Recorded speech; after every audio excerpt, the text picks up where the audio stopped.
program is coming to you from the House of David. Welcome to the Marx Brothers Council podcast. Episode 1, The Magazines Leave the Depot. Featuring the dulcet tones of Matthew Conium, Bob Gassell, and Noah Diamond. And because it's our first episode, we thought we might as well... Our second attempt at our first episode, actually. It's our second attempt at our first episode. And we're all looking very much forward to the third attempt at the first episode. You should have come to the party of the third part. We thought maybe we'd start this off by just telling you a little bit about ourselves, because surely you've never heard of us before and don't know who we are. Matthew Conium, he's really the father of this Marx Brothers Council movement. Why don't you kick us off, Matthew? Thank you. Yes, I'm Matthew Conium. I'm the author of the annotated Marx Brothers, and That's Me, Groucho, the solo career of Groucho Marx. And I started the Marx Brothers Council as a blog, then it became a Facebook group, and now it's a podcast. Soon to be a major motion picture. So go ahead. I'm done. You've squelched my punchline. Who's going to play Matthew in the Marx Brothers Council movie? I think his wife's going to play him. Hi, everyone. My name is Bob Gassell. Unlike my colleagues here, I am not getting rich off the Marx Brothers name, but I am a fan, just like most of you out there. Why I'm on this podcast, I don't know, but they chose me, so I guess everyone could go screw themselves. That's really nice. Yeah, that's touching. Sweet. Well, my name is Noah Diamond, and I am another lifelong Marx maniac. I'm a writer and performer, and my closest association with the Marx Brothers, I suppose, has been through my work on I'll Say She Is, the revival of their lost 1924 Broadway musical, which I restored and adapted. And it was seen off-Broadway in 2016 after being seen at the New York Fringe in 2014. And I even wrote a book about it called Gimme a Thrill, The Story of I'll Say She Is, the Lost Marx Brothers Musical, and How It Was Found. Which we will be giving away a free copy of. Oh, yes. Yeah. To every one of our listeners. That's right. Every single time we'll be giving one away. No, we just have one. We have one. Depending on which of my colleagues you believe, either one of you or all of you will be receiving a copy of the book. And for all we know, we only have one listener, and this will all work out. Or everyone could just pass it around. Yeah, or maybe in some future podcast episode, I'll just read it to you. That would be nice.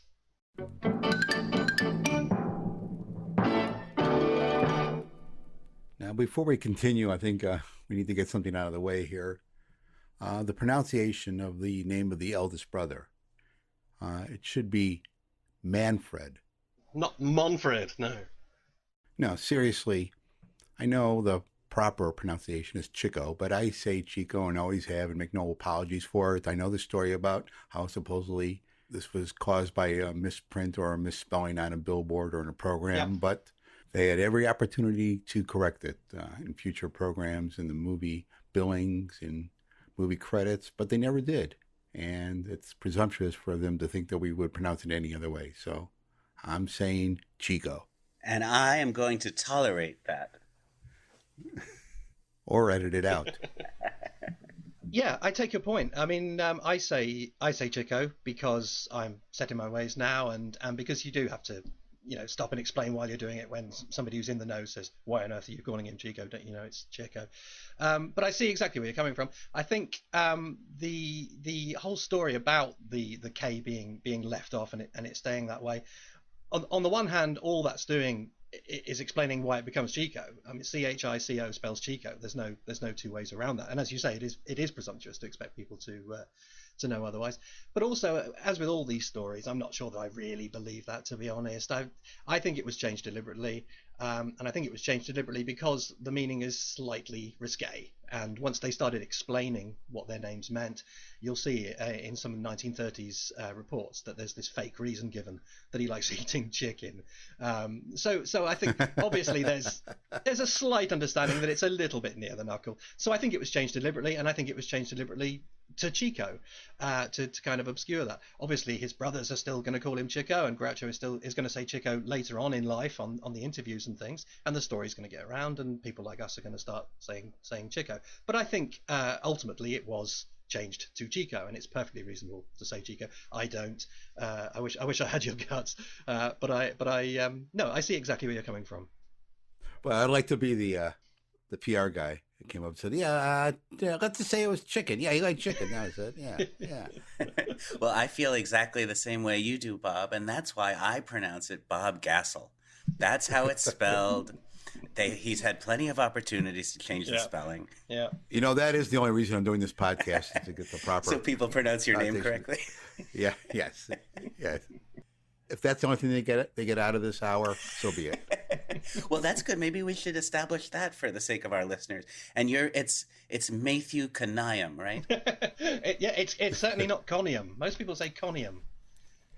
I think it's clear that the Marx Brothers themselves, in their minds, it was Chico, and Chico is authentic and correct in that sense. But I also think it's perfectly clear that this was not an important issue to the Marx Brothers by any means.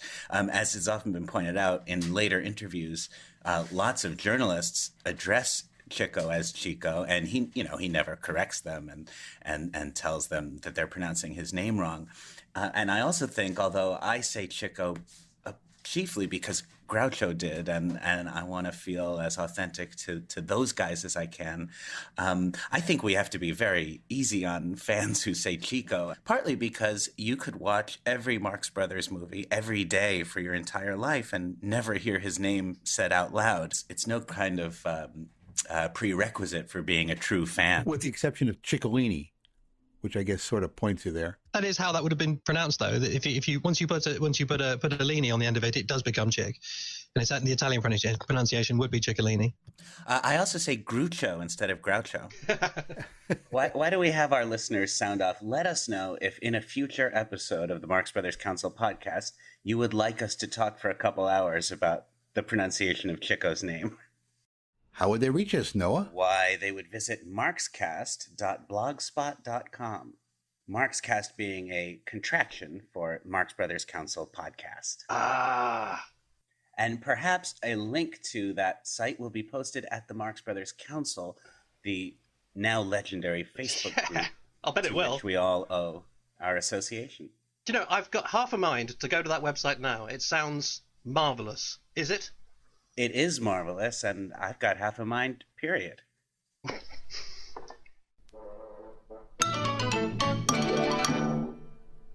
You know what would be appropriate for our first episode? No, what? I think, to get people familiar with us and where we're coming from, we should quickly go through all the Marxist films and give a little thumbnail thought and review and rank if we want. Yes. Anyhow, let's start right at the beginning. Let's start with our first film, Humor-esque. Matthew, what are your thoughts? Yep, it's my favourite. It's by far the best. No, don't be so silly. Be so silly, Bob. Let's start with the coconuts. How about that? How does that grab you? Okay. See? Okay. I'm going to start with the coconuts. The coconuts is my second favourite. I put it at number 2, which will sound ridiculous to a lot of people who put it way, way down with the cruddy MGMs and whatever. I like it almost as much as Animal Crackers. It's right at the top. The main reason people don't seem to like it, I don't get, which is that it's technically primitive. Who cares? Even if that wasn't charming, which it is, who cares? The material's great. Kaufman and Riskind at their best, full of great stuff. And those first two films are my favourites, the New Yorkie ones, where the camera is a seat in the stalls, and the camera's trapped, and you're trapped, and the characters are trapped, and the Marx Brothers are battering you with hostile comedy. That's what it's all about for me. For me, Coconuts is also very close to the top. Last week, I think I had it at number 2. I was looking at my list again this morning and thinking I might make it number 3. But regardless, Coconuts is very near the top for me. I am also unbothered by its technical primitiveness, and I have an overwhelming preference for theater over film and New York over Hollywood. And Coconuts is as precious to me as any of the films except for Animal Crackers. However, I cannot deny that the performances in Coconuts particularly Groucho's and Chico's, have always felt slightly befogged to me, and especially in comparison with what they do in Animal Crackers Befogged? 1 year later. Befogged. Mm. The discomfort of the Marx Brothers with their new medium, to me, keeps them from being quite at their full measure of brilliance in Coconuts. But I love it dearly, and mostly for it being a New York-based adaptation of one of their Broadway shows. It's more precious to me than any of the other films except for Animal Crackers. Yes, Groucho's performance is not quite as self-assured and self-confident as he would be later on. Even in Animal Crackers, it seems to be incredibly more polished. I've sometimes wondered if Coconuts, maybe it suffers a little bit for the fact that it was followed instantly by Animal Crackers, where they establish a height that for me they never again matched. It's wonderful to look at. It's a wonderful piece of history. It's a wonderful piece of comedy. I think it's one of those things that appeals more to the hardcore Marx fan who knows the background of why it looks the way it does and why it feels the way it does. It's just a brilliant piece of writing and a brilliant piece of filmmaking. It was really quite groundbreaking at the time. So let's move on to their next film, their next Broadway show turned into a movie, Animal Crackers. Matthew, let's go back to you again. Right, yeah, Animal Crackers is my number one. I think it's everybody here's number one. It edges ahead of the Coconuts for me very slightly, although not for the reason that most people give, which is that it's more technically assured. I think maybe actually it isn't. It's better preserved. We have it in a much more sophisticated form. But I think it's as clunky, if not more so in some ways, than the Coconuts. And that's true. Actually, if you look at the films back to back, the Coconuts is quite a bit more cinematic and even ambitious than Animal Crackers. It's a lot more static. It's a lot more static, which I love. It's just that's that I get off on that. But that's the thing, is it's much better preserved. But again, blissfully funny material. Also has the advantage of my favorite co-star, the luminous Lillian Roth, and I love Why Am I So Romantic, her song. Great material, but best of all, they come down individually down a flight of stairs. Even Zeppo does it with quite a bit of panache. He skips down charmingly.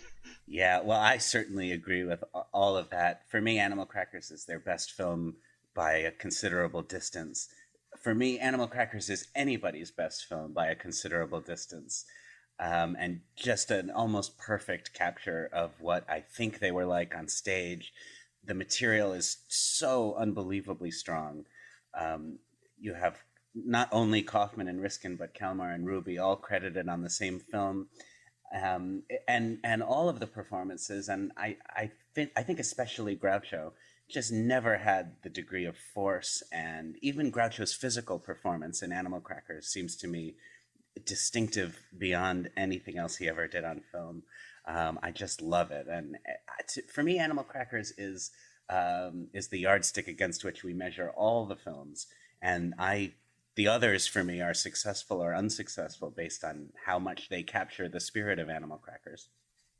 Yeah, as much as I hate to let everyone down, I totally agree with you guys on this one. Animal Crackers is just Marx Brothers perfection. Everything is striking on all cylinders. And, it really could have only been made in New York. I don't think a Hollywood version of Animal Crackers would have looked quite the same. It's just wonderful on every front. I love Lillian Roth and, the Rittenhouse family. I'd watch a whole film about the Rittenhouse family. I think they're wonderful. I love the art direction. I think the Rittenhouse Manor is just the most wonderful movie set I've ever seen.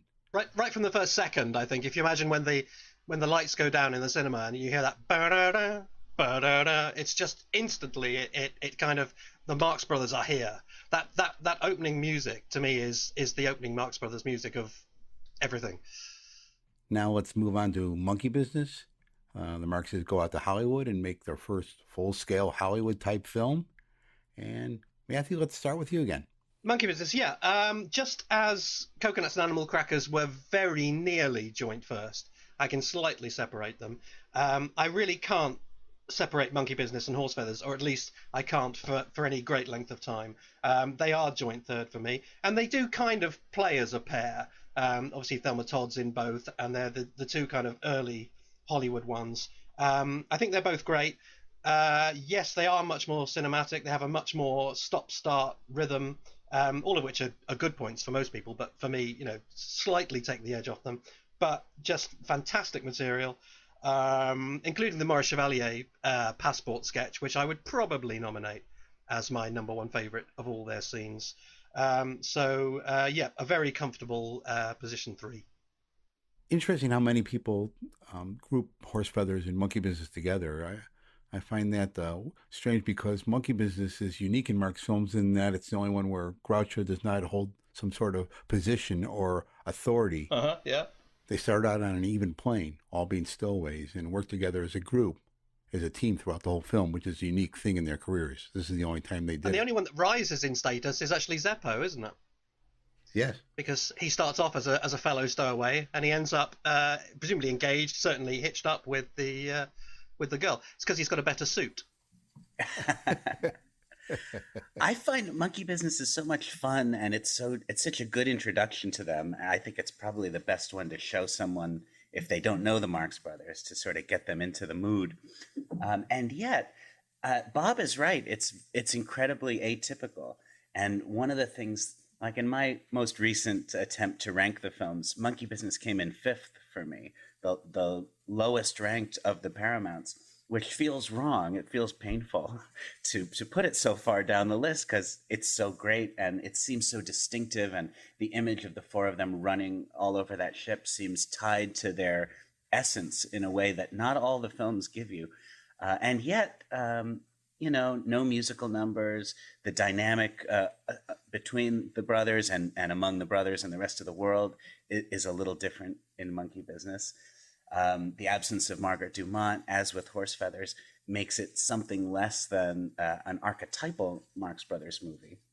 Because this was their first Hollywood film, I think they were trying a lot of new things. I think if they were doing this film at some other point in their career, they might have made Groucho the captain, actually, and have his first mate be the one looking for the stowaways. Yeah, it's definitely it's a work in progress in that they are trying to come up with how to make sense of them as recurring film characters. The first 2 were written already, they already existed, and now they're being presented with a challenge. And it's only next time round that they hit on the idea of putting Groucho in a position of authority that he obviously couldn't possibly have ended up in realistically. That suddenly occurs to them next time. Which, of course, leads us into Horse Feathers. Yeah, which is, again, my joint third. Comedically, I think more of the same. Absolutely first-class stuff. Plus some absolutely glorious songs, including Everyone Says I Love You, which they all get a crack at, which I think is such a lovely idea that they each do it in their own distinctive way. Harpo on the harp, Chico doing it on his piano. Groucho gets to play his guitar. And Zeppo does it, or does he, in a really nice little showpiece number for him. I think that is Zeppo actually singing, though dubbed in, despite what some people or some person on the Marx Council thinks. Another thing to consider about Horse Feathers is that it's actually somewhat of a satire on the college films of the day, the football college films of the day, just like the classic comedy Airplane is a satire of Airport and the big budget disaster films that were the rage of the 60s and 70s. They're all about movies. Those Paramount Hollywood films are all about movies. That's about college movies. The next one is about Ruritanian movies and the dictator craze. They're all essentially film parodies. For me, Horse Feathers comes in very near the top at number 2 or 3, depending on how I'm feeling about coconuts on that particular day. Horse Feathers owes a lot, I think, to Animal Crackers, and you can see in Monkey Business the attempt to take this stage team and figure out what they might be like in a movie. And Monkey Business sort of solves the problem by forsaking a lot of what was true about them on stage. Horse Feathers and Duck Soup both kind of embrace it by starting with an opening number that introduces Groucho, and, it feels like we're on slightly more familiar territory. Another reason I rank Horse Feathers above Monkey Business and Duck Soup is it really doesn't have any dead spots in it. And Monkey Business and Duck Soup both do contain, despite my love for them, entire sequences that I would let go of pretty willingly. In Monkey Business, this might be a minority opinion, but in Monkey Business, it's the Punch and Judy sequence. I just don't enjoy it, and I just don't need it. And in Duck Soups, the lemonade and peanut stand stuff goes on far beyond my interest in it. But Horse Feathers really has nothing in it that I could say that about. I would keep every frame. And even some frames that are missing, which we'll get into at some future time. It's interesting that the Marxes here at the peak of their popularity reached back a long time for source material. They had been talking about doing a college-based film actually way back in the 20s. They had started floating the idea before they even had made the Coconuts. But they had reached back even further than that to their fun in high school and some of their early classroom skits.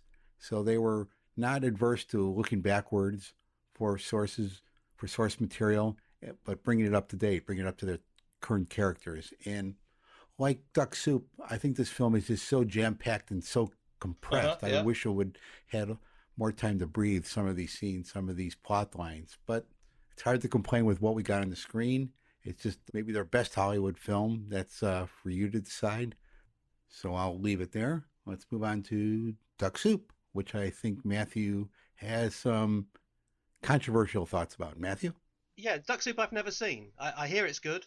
I'm looking forward to it. Well, Stan and Ollie are a couple of bums being chased by forest rangers. Yeah, okay. Duck Soup. I supposedly hate. Of course, I don't.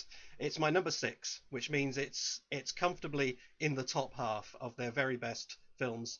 But I do think it's the weakest of the Paramounts for reasons that are vaguely controversial, I guess. I think it's the first indication of somebody trying to do something new with them. Director Leo McCarey coming along and saying, I don't particularly like your films, why don't we do it this way? And so what you're left with is something that you may well love, and that's great, but it's different. It's very different. It's a one-off. There's lots and lots. Could I interject here? Yeah. In my studies of contemporary reaction to the Marxist films, newspapers, the one criticism they were starting to get is that they were beginning to repeat themselves. So this very possibly could have been a conscious choice to do something different, to go in a different direction. I'm sure it is, yeah, and that's fine. And if that does the trick, that's great. But from my personal take, which is as somebody who likes them just fine the way they were, I don't really want to see Harpo going about on that horse and getting into bed with a horse. I don't want to see stock footage of animals. I don't want to see so much visual stuff. I don't want to see Chico pulling that silly face when he's pretending to play ukulele. I really just want them to do kind of wordplay and clever stuff. And there's just less of it. It's there, especially the stuff that comes over from the radio show Flywheel, Shyster and Flywheel. It's very, very good. But there's a lot of kind of silliness, a lot of visual stuff that doesn't particularly appeal to me. So it just falls below the other Paramounts and comes in at number 6 for me. On my rankings, Duck Soup comes in at number 4. I tend to agree with what I think is the revisionist take on Duck Soup, championed most conspicuously by Matthew. My view is that it has suffered over the years for being overpraised, and people who don't even really know the Marx Brothers and haven't seen their films sort of understand Duck Soup to be their masterpiece, even though I would say it pretty clearly is not. Duck Soup is the film of theirs most likely to make its way to top 10 lists, or best comedy of all time. Duck Soup or A Night at the Opera will be the Marx Brothers film that gets enshrined that way. Its peaks are absolutely glorious, and I mean there's a lot in Duck Soup to adore. I do of course love it with all or most of my heart, but I agree with for one thing the absence of certain distinctive elements like the harp and piano solo, the length of the dialogue scenes, causes me to rank it slightly lower. And then I also do feel like there's a sense of pushback. this is not, after all, the essential Marx Brothers movie. It's an excellent film that they made right in the middle of their careers at a transitional moment, and it captures the tension between what they were and what they were becoming. It's hard for me to disagree with any of the specific comments you guys have made. They're all valid criticisms, I guess. But for me, Duck Soup ranks behind only Animal Crackers as their best film. I find it fresh, original, and moves fast. The criticism that McCary might have dominated them, I sort of get that, but there's another way to look at it. You could see it as McCary joining forces with the Marxes and creating a new whole, which is greater than the sum of their parts. The adaptation of what is basically Laurel and Hardy material to their talents, particularly the lemonade stand stuff, I think is just so brilliantly done. And it just brings a whole new flavor to their characters without seeming out of line. So I'm ranking this as their second best film. Do you know what? I think I would love it if it was the length of, say, Animal Crackers or Coconuts. If it was an 85-minute film, and everything in it that I like that is cut down was given its full allotment of time, plus there was all that extra stuff, that would be fine. It's just that the stuff I love is rather ruthlessly pruned to make room for Harpo going to bed with a horse, that I find a bit irksome. And from what we're learning about the film in recent years, it seems as though Duck Soup did have quite a bit cut out of it, subplots and so forth, and they go through quite a bit of reshooting. So perhaps there is a longer, different version in the vault somewhere. But I wouldn't count on ever seen it. Anyhow, after Duck Soup, Zeppo drops out of the act, much to the chagrin of one Andrea Orlando.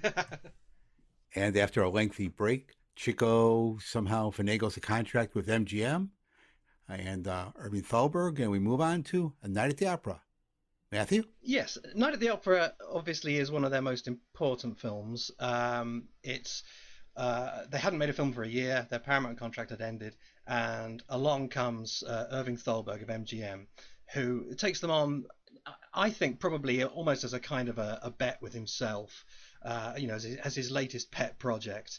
To see if he could. Maybe he had a big debt to Chico. Well, maybe that, yeah. But to see if he could turn this act into, MGM top liners. MGM being the glossiest, most prestigious studio in town. So he took them on and he laid down a series of rules, as many people know, saying there has to be fewer laughs and more romantic plot and a narrative arc that people can follow along, and all these various other things. And his prediction was that this would turn them into a smash hit. Obviously, when the film was released, although it was so expensive, it didn't actually turn a profit. Nonetheless, it was a smash hit in turnstile terms. And from then on, the feeling has generally been that his point was proven. I'm not so 100% sure of that. I wonder if there had been another one released at the same time, made under the old rules, if that wouldn't have done just as well, if maybe it was just the fact that people hadn't seen them for a year and they were back. It's very hard to say. From my own personal point of view, I don't think the rules that he instituted were much cop, really, any of them. And I think in all of them, the seeds of their later decline are to be found. Absolutely. Night at the Opera isn't a film in decline, though, and I think that's basically because he got one thing absolutely right. For some reason, he went to an old studio warhorse for the director, Sam Wood, who they didn't get on with, to put it mildly. But for writers, he chose Kaufman and Riskind, and so the material is absolutely top-notch. Do we know whether that was his choice, or did the Marxists point him that way? Well, that's a good question. I mean, I have to presume it was his choice in the sense that he had the final say-so. Yeah, of course. So yes, I mean, to that extent, it may not have been actually, an invention of his. But I think that was the thing that made the big difference. So we do have a film that is a delight. I put it at number 5, just ahead of Duck Soup. It is a wonderfully funny film with some really superb scenes. The one thing I think that's MGM-ish about it that I do really like is the climax. I think that up until The Night at the Opera, all the Paramount films... Hey, what kind of film are you talking about here? Yes. Up until Night at the Opera, they don't have climaxes. They the films just end. They just stop. You can get a fine Tootsie Fruitsying, though, if you want. Suddenly at MGM they start having climaxes. But we'll get into the manicurist later. Okay. Now, Do you think that Thalberg might have been, like, maybe not unique, but at least unusual, just in having enough clout and power to get Kaufman to come to Hollywood and write a movie? Maybe so, yeah. That again, I mean, he did have an association with Kaufman, didn't he? There was already they all were already sort of working on different projects and things together. So yeah, it could be something to do with that. But yes, all the other MGM climaxes are basically not up to much, I don't think. But this one is really Marx Brothers-ish. It's the point of the scene, the destruction of the opera, is absolutely in keeping with them as comedians. Plus, it's got all this money pumped into it, and it looks great, and it's got special effects that serve the point of the enterprise. And so through fluke, and I think, and for probably the last time, we do have a near perfect Marx Brothers film, which I put in position number 5. Yeah. The finale is so much more Marx Brothers because the premise is so much more in their wheelhouse. Exactly, and all the chutzpah serves that end. I'll go along with all of that. A Night at the Opera comes in at number 6 on my list of rankings in order of favorite. I agree with all of it. I think A Night at the Opera has some of their best material in it.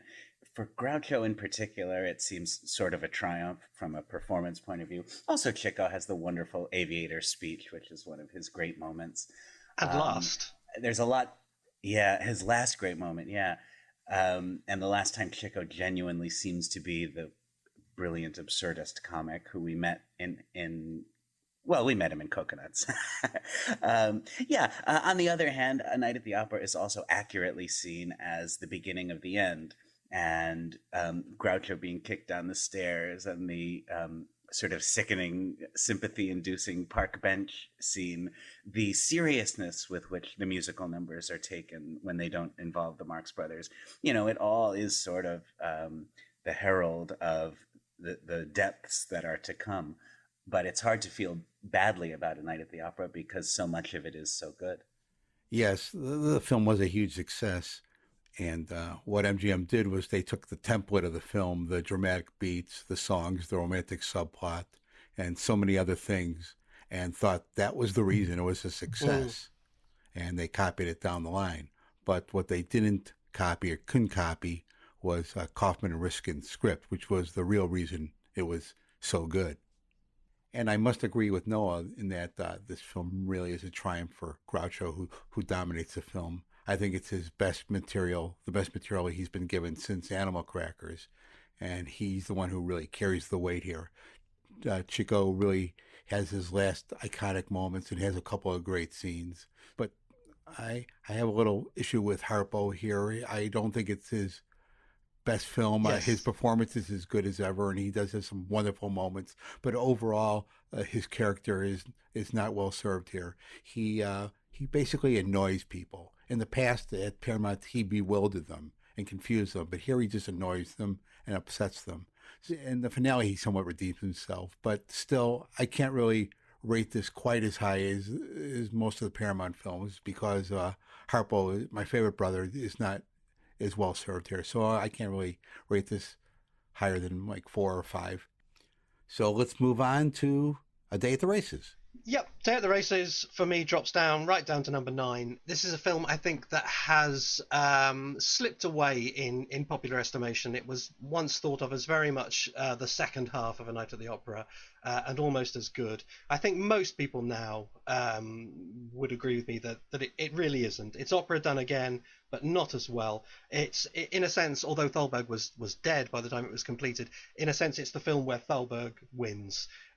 It's got all of the kind of negative side of the things he introduced, less of the positive. The script isn't as good. There's not much comedy in it. If you actually take out the comedy scenes, you get about 20 minutes of a film that is enormously long. It goes on forever.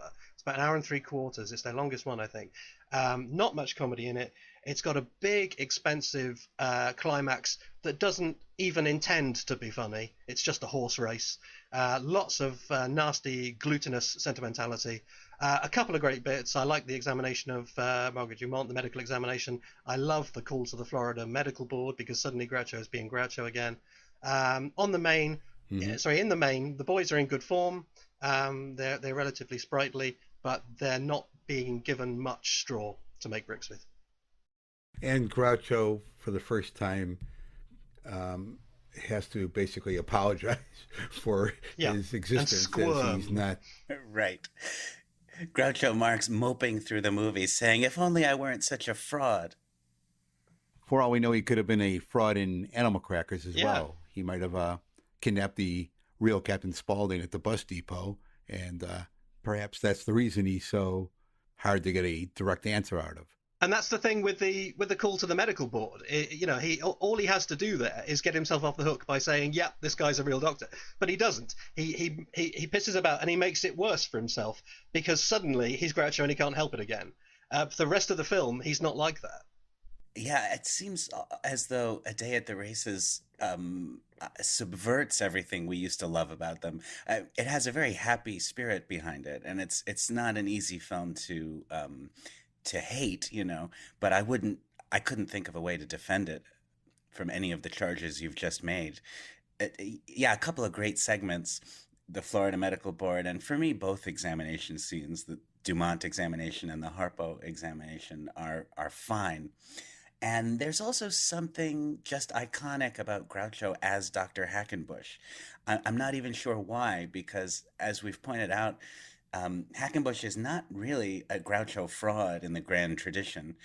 He's apparently a reasonably competent veterinarian who's just in the wrong place.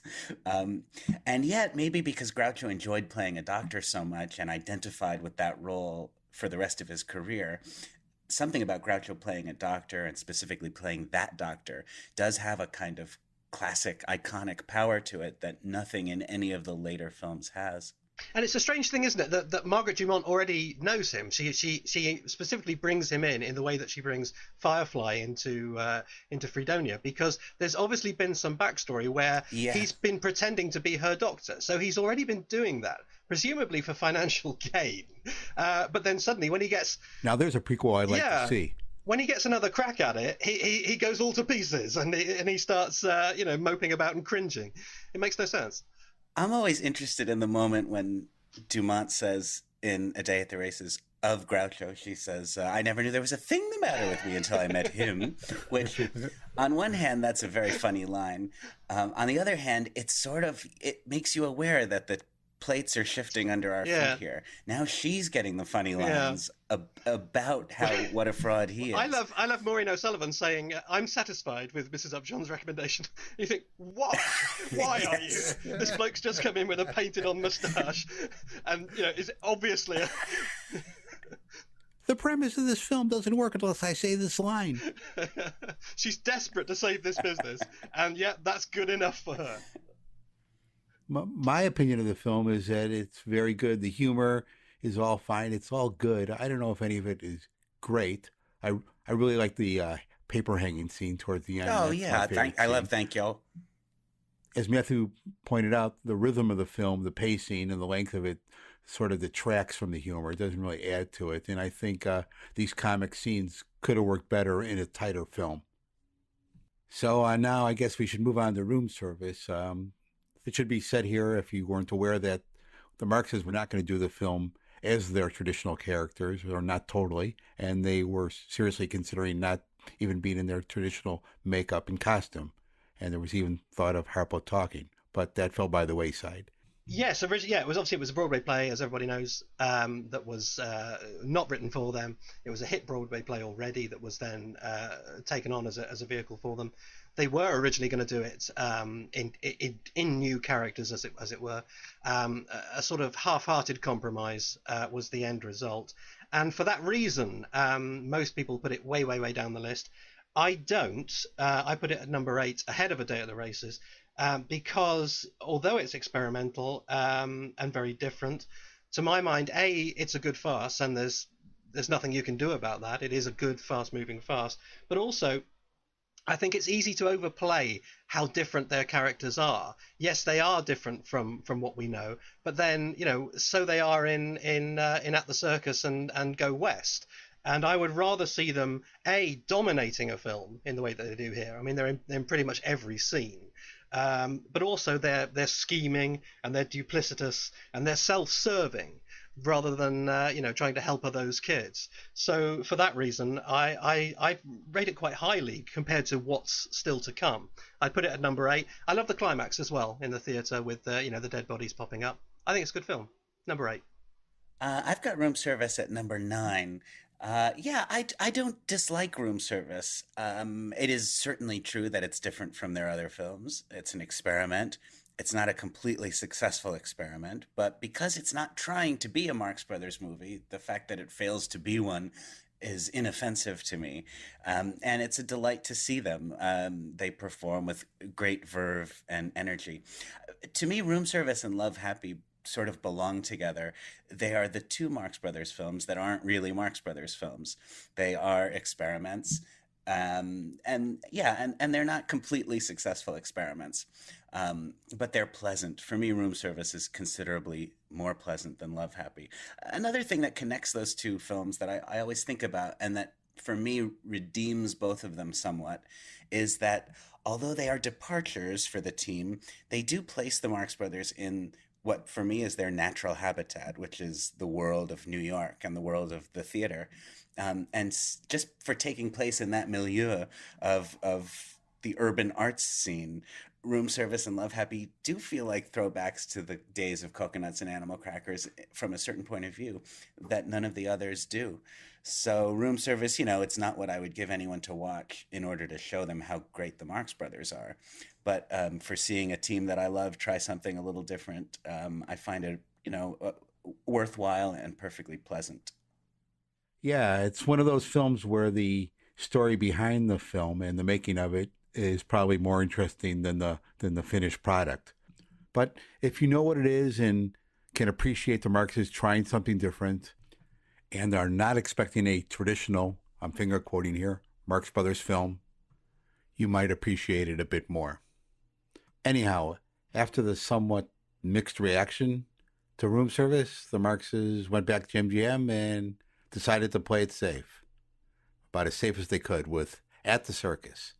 Noah, let's go to you this time. Oh my goodness. I wasn't expecting that at all. Actually, I misspoke, but made it sound like I was doing it on purpose.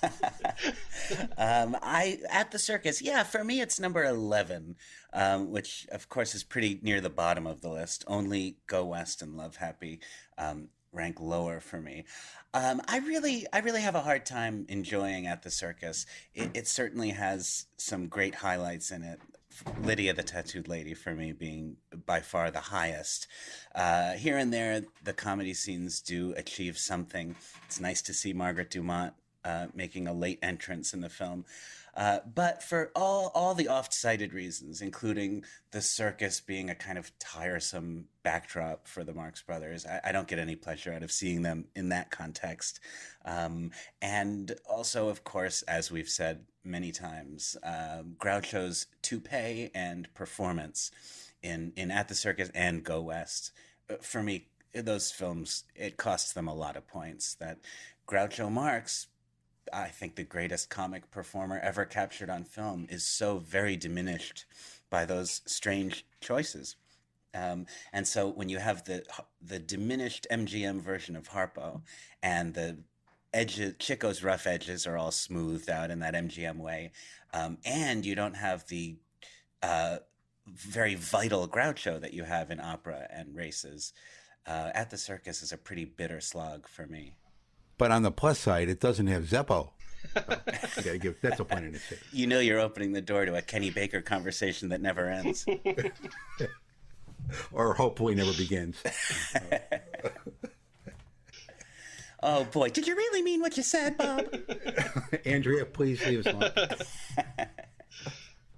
To be fair, I actually enjoy Harpo's performance in At the Circus. He seems a bit more devilish and devil-may-care than he had been in the first two MGMs. A little bit back to normal, back to the Harpo that I really like.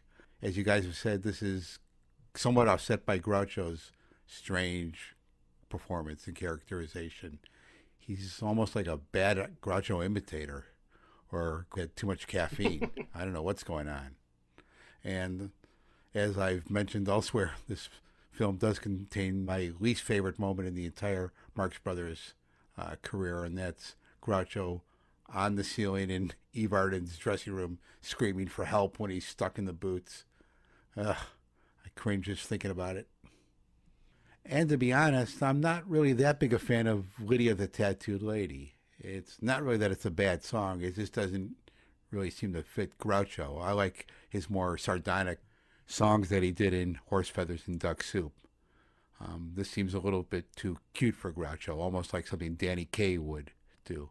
But if the Marxes were going to try it, I wouldn't mind have seen Chico take a stab at it. Yeah. And his broken English might have added something to it that seems to be missing from Groucho's take. Yeah, I could give you a 15-minute critique about the circus, or I could simply say, badge, oh badge. You know, it's that horrible Groucho performance. I think of the three lesser MGMs, it's got the best script, it's got the most good scenes, it's got the most opportunities for them. It's also got probably their best post Night of the Opera scene of all for me, which is the one where Chico and Harpo rob the strongman's room. Raid it rather, but the main reason why that's not ruined is because Groucho isn't there. Groucho's performance, I think, casts a pall over the whole film. I understand, you know, it was at the instigation of director Edward Brazell. It wasn't a choice of his own. He didn't much care for it, but nonetheless, he gives the most bizarre, obnoxiously reinvented performance, flinging himself about, waving his arms around, acting like an idiot, and screeching. And for that reason, I have to put it at number 11. Same as Noah. I'm going to actually rate At the Circus as higher than the two MGMs that follow it. It's a schizophrenic film. Its high points are higher than most of what follows it, but its low points are lower, which I think is a perfect segue into Go West. Actually, let me go first. Let me go first this time. Yeah, I like to give Go West a lot of grief. I like to joke about it, but that's only because it's an easy target. It's actually not a bad film. It's pretty funny, but my main criticism is that it's not really Marx Brothers funny. I think the Three Stooges could have done just as well, if not better, with the same source material. And so while I think it has a lot of good gags and a lot of good moments, I'd like to have seen something that was tailored a bit more for their talents. And apparently there was an early version of the script that was more in the Paramount crazy vein, but MGM scrapped that and went with something more along the lines of what they had been doing with the A Night at the Opera template, so to speak. Yeah, number 13 for me, right at the bottom. It's the one where even the good bits are bad. Everybody says the start's good, the end's good, and there's nothing in between. But, you know, the start and the end don't really do much for me either. I think it's got everything that's wrong with At the Circus is there again, but none of the good stuff. And I do understand, and I have said before, the whole thing about, you know, it's still a Marx Brothers film, and if nothing else, you wouldn't want one less Marx Brothers film. I understand that. I agree with it up to a point. But the more I see it, it does make me a little bit cross, because it's made by people who don't give a damn about them. Whether they cared much themselves by that point, it isn't the issue. It's made by people who really don't care, and it's a pity. I feel that way too. Go West for me is number 12, and only Love Happy ranks lower, and it's because Love Happy gives me less of a sense of the Marx Brothers, but I get very little sense of them from Go West. I don't find it quite as irritating as At the Circus, but I also see that it's not as good. It has less funny stuff, less successful comedy than At the Circus. Another insufferably hyperactive and manic performance from Groucho, and very little you can really point to like. I do like Riding the Range. Yes. That's just kind of nice. It's not very distinctive or typical of the Marx Brothers, but it's kind of lovely to see them doing a musical number so earnestly together. I think the first scene is okay. I don't think it's brilliant Marx Brothers material, but I think it's better than things in films we like better. I think it's better than the Tootsie Frutti scene, for example. But the finale on the train, yes, very well done, but for me, not very entertaining. I do have to admit that the one thing that does strike my funny bone is the scene where the Groucho and Chico are getting drunk with the floozies. I can't explain why, but perhaps because they were doing something a little different. I like the way they keep standing up and sitting down again. That's fair enough. And that is maybe a piece that if other comedians did it, I might think more highly of it. I wish I liked Go West better because as a concept, it's their only period piece on film. And the idea of casting the Marx Brothers in a historical context, that should be great. That should harken back to the Napoleon scene from Alsacias and give us a sense of the Marx Brothers in all their modernity as these 20th century street characters. Putting them in historic context should be very satisfying. But in this case, unfortunately not. Wait. I got to go Google modernity. What? Modernity. Part of the revolution of the Marx Brothers on film is that they're so modern. In an age when most stage and screen actors spoke in exaggeratedly formal voices, and everything sounded very mid-Atlantic and very stiff. Groucho and Chico sounded like they just walked in off the street. And that was wonderful about them. And that's part of why it's funny to imagine Groucho as Napoleon, because he's so clearly a product of 20th century New York. So that should be funny in the Old West, too, but it isn't. Okay, let's move on to The Big Store, the last of the infamous trio. Matthew? Yeah, Big Store is number 10 for me. It's fractionally my favourite of the three bad ones. There's nothing in it at all. It's almost literally nothing in it. Nothing happens. Nothing is said. There are no jokes. It's a bit like kind of watching the Marx Brothers from a distance coming over a hill. And is that the Marx Brothers or is it just three? Could be three little shrubs or so. I'm not sure. But anyway, it's the point is that there's nothing wrong with it. There's nothing horrible about it, I should say. Groucho is Groucho again. Edward Buzzell has gone. The toupee has gone. The screech has gone. And that's instant points as far as I'm concerned. It's a sweet film. It's a happy film. No, it's not particularly funny, but there are none of those terrible low points. And there are very few of those awful kind of fake jokes. Something I didn't mention about At the Circus and Go West is there are an awful lot of lines in it that Groucho delivers as if they're jokes. And the only thing that makes them jokes is the delivery. They make no sense. They're not funny. There's very, very few of them. There's one or two, but very, very few. So it's a film that I find it very, very hard to say that there's anything particularly good about. But after the previous two, I think it's like a breath of cleaner air somehow. Yeah, that's about where I am too. And I also ranked The Big Store at number 10, which on my list puts it ahead of both At the Circus and Go West. Yeah, it's just a happier feeling. It's certainly a misfire, but it doesn't feel so bitter and unpleasant as Go West and At the Circus. It's sort of merry. What's particularly disappointing for me is that it was announced beforehand that this was going to be their last film, and you would think they would want to be a bit more ambitious and go down swinging with something that was supposedly going to be their farewell. Yeah.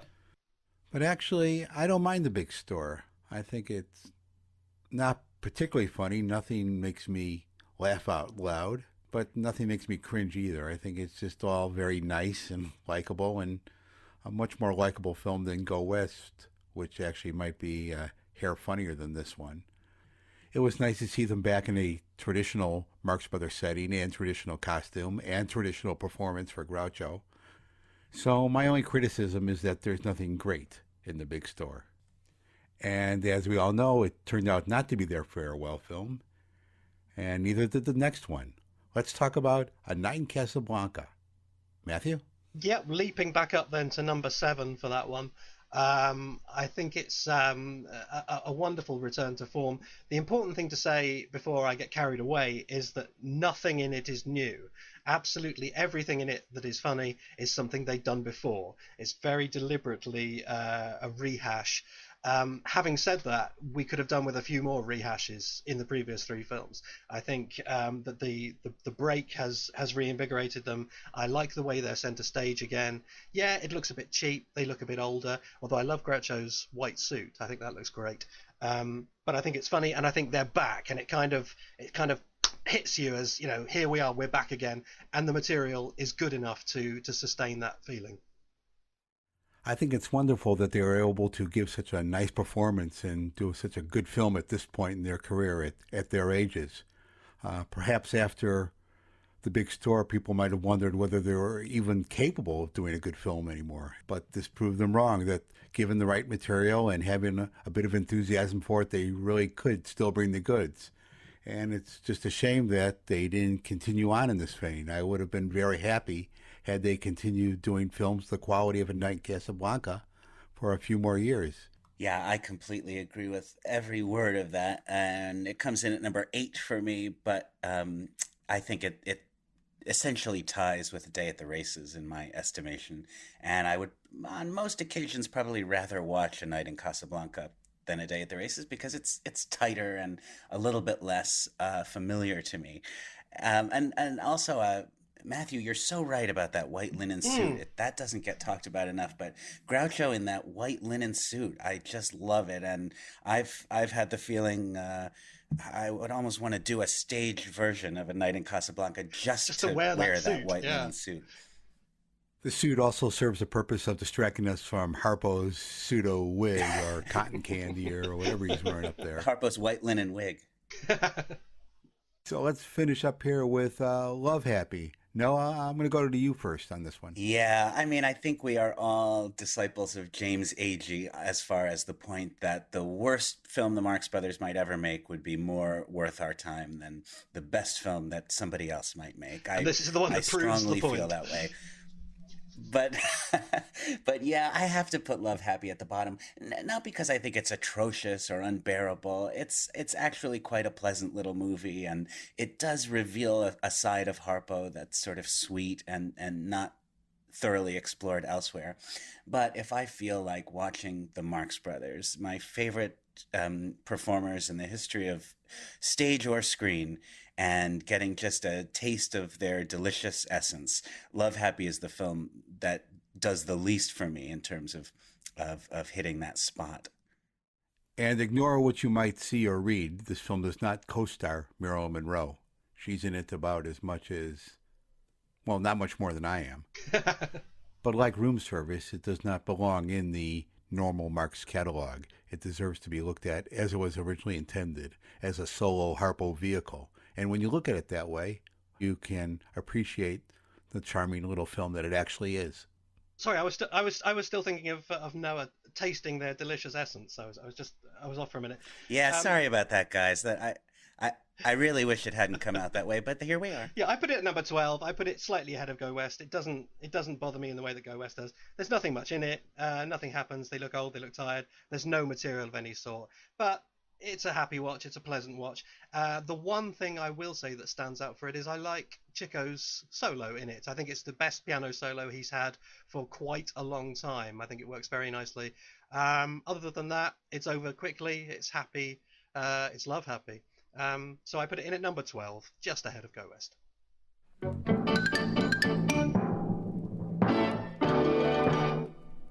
Thank you for joining us on the maiden voyage of the Marx Brothers Council podcast. We hope you'll stick with us, tell your friends, and share the link. Chances are it will get better as it goes along. Our special guest next time will be Joe Adamson. Joe is, of course, the author of Groucho, Harpo, Chico, and sometimes Zappo, as well as an internationally recognised authority on the Marx Brothers, animation, and American screen comedy. And we're going to be talking to him about cake decorating. If you have any thoughts, ideas, or suggestions, let us know by leaving a comment at marxcast.blogspot.com. And don't forget that that's you, yes you, could win a free copy of Noah Diamond's book, Give Me a Thrill, the story of I'll Say She Is. Just keep watching the website, marxcast.blogspot.com, and listen out for the next edition of the Marx Brothers Council podcast, where all will be revealed to the extent that decency permits. I have nothing to give away except my... Your dignity. Never mind. Go ahead. Yeah. You don't have a copy of my book to give away, Bob? No, I buy them just to burn them. Shovel them into the fireplace, right? I gave all mine to Jay Hopkins.